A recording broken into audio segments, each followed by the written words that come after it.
Hello guys, welcome back to my channel chotpoti Guriya vlog.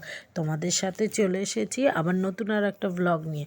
আর এই ভ্লগে তোমাদের সাথে share করতে চলেছি নতুন আর একটা রেসিপি, মটর পনির রেসিপি। আর তার জন্য নিয়েছি 500 গ্রাম পনির। আর তার আগে বলে দিই, যারা আমার চ্যানেলে নতুন আছো প্লিজ চ্যানেলটিকে সাবস্ক্রাইব করো, লাইক করো, কমেন্ট করো।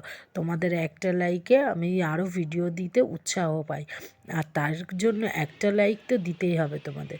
আর যারা আমার চ্যানেলের ফ্যামিলি মেম্বার আছো তারা প্লিজ ভিডিওগুলোকে ফলো করো আর লাইক করো। আর চলো তোমাদের সাথে এবার শেয়ার করি রেসিপিটা। আর আমি 500 গ্রাম পনির নিয়েছি। সেই পনিরটাকে আমি বড় বড় পিস করে বরফির আকারে আমি কেটে নিয়েছি। আর সেই পনিরটাকে আমি একটুখানি উষ্ণ গরম জলে আমি 10 মিনিট ভিজিয়ে রেখেছি। আর পনিরটাকে ভিজিয়ে রাখার একটাই কারণ হলো পনিরটা খেতে খুবই সফট হয়। আর না হলে যদি আমরা পনিরটাকে ভিজিয়ে না রেখে ডাইরেক্ট রান্না করি তাহলে দেখবে বন্ধুরা পনিরটা শক্ত শক্ত লাগে খেতে। সেই কারণেই গরম জলে ভিজিয়ে নেওয়া।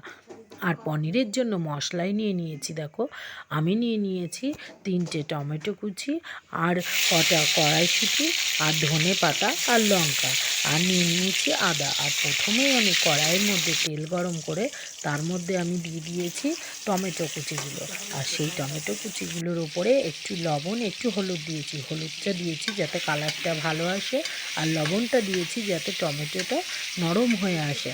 সেই কারণে দিয়ে একটু নাড়াচাড়া করে নিয়ে তার মধ্যে আমি দিয়েছি আমি গোটা কয়েক কাজু আর গোটা কয়েক তার সাথে আমান বাদামও।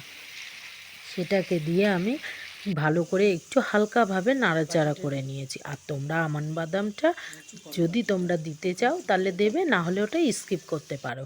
আর সেটাকে আমি মিক্সারে দিয়ে ভালো করে পেস্ট করে নিয়েছি ঠান্ডা হয়ে গেলে তারপরে। আর তারপরে আবার সেই কড়াইয়ে যে গরম তেলটা ছিল সেই তেলের মধ্যেই দিয়ে দিয়েছি গোটা জিরে। আর তার মধ্যে দিয়ে দিয়েছি আদাটাকে আমি হালকাভাবে থেতো করে রেখেছিলাম, সেই থেতো আদাটা দিয়ে দিয়েছি। আর লঙ্কা এখানে আমি বাটিনি, লঙ্কাটা আমি কুচিয়ে দিয়েছি।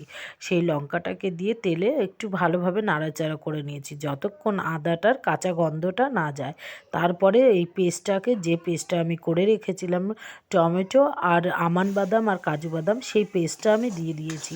দিয়ে ভালো করে নাড়াচাড়া করতে হবে যতক্ষণ না এই মশলাটার গা থেকে তেল ছাড়ছে আর কাঁচাটে ভাব না যায়। তারপরে আমি দিয়ে দিয়েছি ধনে গুঁড়ো আর জিরে গুঁড়ো। সেটা তোমাদের সাথে দেখানো হয়নি। ধনে গুঁড়ো আর জিরে গুঁড়োটা দিয়ে দিয়েছি। তারপরে দিয়ে ভালো করে নাড়াচাড়া করেছি। নাড়াচাড়া করতে হবে। আর তারপরে একটু জল, উষ্ণ গরম জল দিয়েছি। আমি এখানে জলটা ঠান্ডা জল ইউজ করিনি। আর জলটা খুবই সামান্য পরিমাণ দিয়েছি। আর সেই জলটাও তোমাদেরকে দেখানো হয়নি, স্কিপ হয়ে গেছে আমার। সেই গরম জলটা দিয়ে ভালো করে নাড়াচাড়া করে তার মধ্যে দিয়ে দিয়েছি ধনে পাতা কুচিটা দিয়ে ফোটার পরে তারপরে দিয়ে দিয়েছি পনিরগুলো। আর পনিরগুলো দিয়ে খুব হালকাভাবে নেড়ে দিতে হবে।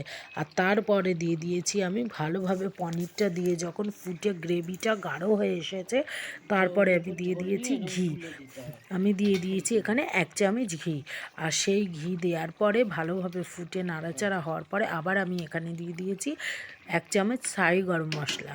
আর সেটা দিয়েও ভালোভাবে নেড়ে দিতে হবে। মটর পনিরটা রেডি হয়ে গেছে। আর মটর পনিরটাকে এবার নামিয়ে নিতে হবে। আর দেখো বন্ধুরা, মটর পনিরটা দেখতে কিন্তু খুবই সুন্দর হয়েছে আর তেমনই খুবই টেস্টি হয়েছে খেতে। তাই তোমাদেরকে বলছি তোমরা প্লিজ একবার এইভাবে মটর পনিরটা বানিয়ে দেখো। আর হ্যাঁ, এটা কিন্তু সম্পূর্ণ নিরামিষের ওপরেই করেছি, তাই বলছি একবার বানিয়ে খেয়ে দেখো। অবশ্যই কেমন লাগছে তোমরা কমেন্ট করে জানিও। আর ভিডিওটাকে লাইক করো, শেয়ার করো প্লিজ। আর ততক্ষণে তোমরা আমার চ্যানেলটিকে সাবস্ক্রাইব করে দাও প্লিজ। Bye bye. আবার দেখা হচ্ছে তোমাদের সাথে পরের নেক্সট ভিডিওতে।